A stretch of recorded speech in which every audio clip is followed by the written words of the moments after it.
Hello, Jessica Frost Ballas here with a video for lawnfawn. Today I'm creating a card for those tough times in our lives using the adorable new Critters in the Desert stamp set. So let's get started.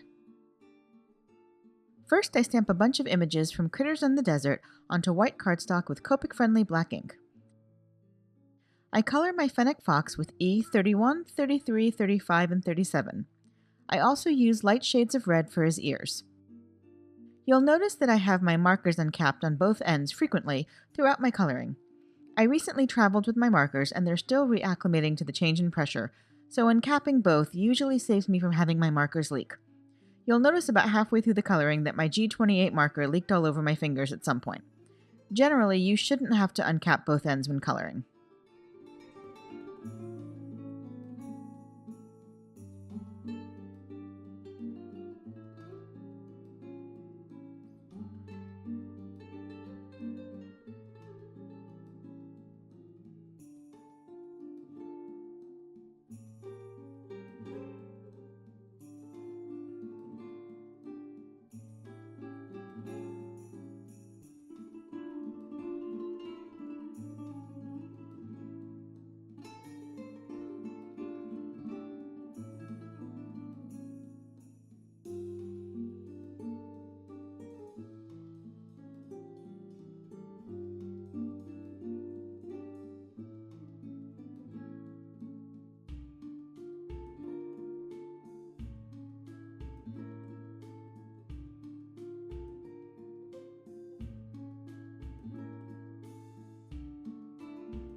I color my cacti with G20, G82, YG63, YG67, and G28.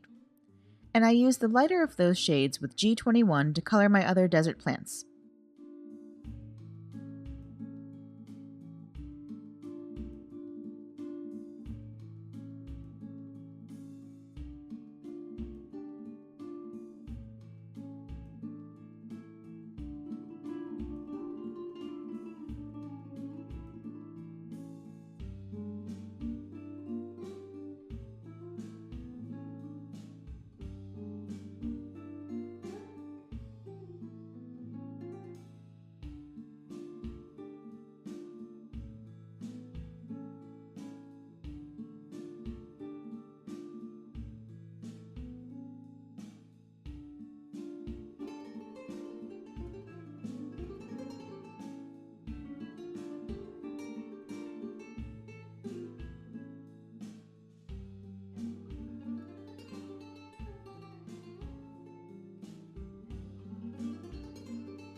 I use toner grays for the rock and V12, 15, and 17 for some of the plant tips and flowers, and R81, 83, 85, and 39 for the others.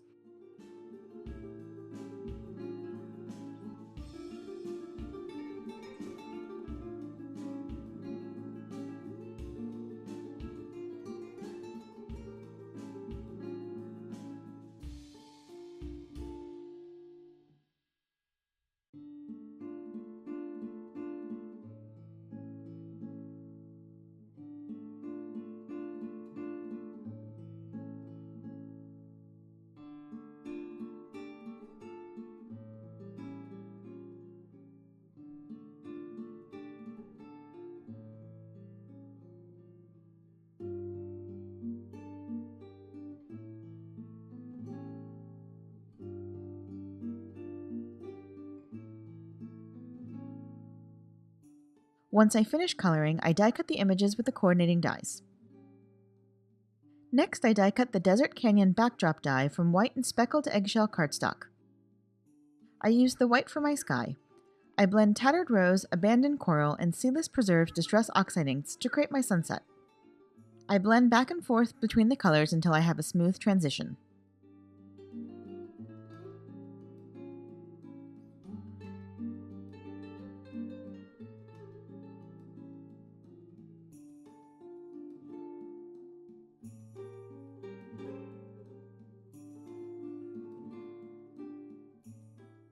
Then I blend tea dye and vintage photo distress inks onto the canyon. I use distress inks and not oxide inks because I want to add some coloring with Copic markers later, and it's best to not use Copics over distress oxide inks. I kept this blending a little patchier so that it would have more of a sandy desert feel. Using a blending brush instead of a blending tool and less ink on the brush helped to make it a little bit rougher looking.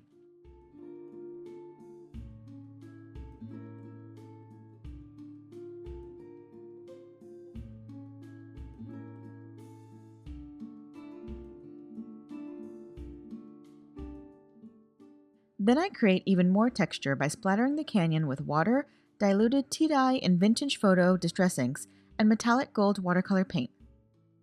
Then I set both panels aside to dry completely. Once they're dry, I adhere them to a white card base. Then I use Copic markers in the same shades I used to color my fennec fox and just add some dots of varying sizes across the canyon backdrop. This just helps to give that backdrop a little more depth and dimension.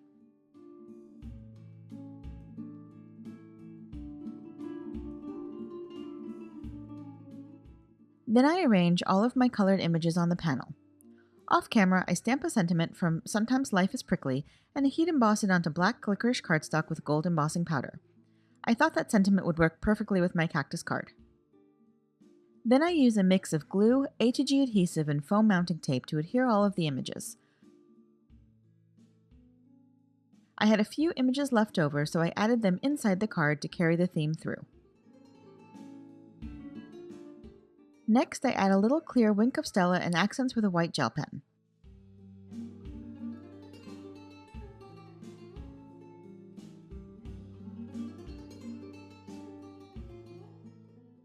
I thought I was done at that point, but I decided I really didn't like how the top of the sky looked, so I ended up die cutting a black frame from the stitched rectangle frame set and adhered it to my card panel. I like that it frames the scene and that some of my images can rest on top of the frame. And that's it. I hope you enjoyed today's video, and if you did, I'd love for you to give it a thumbs up and leave a comment. Be sure to subscribe to the Lawnfawn channel for even more crafty inspiration. Thanks so much for watching, and until next time, have a fantastic day and happy crafting. Bye!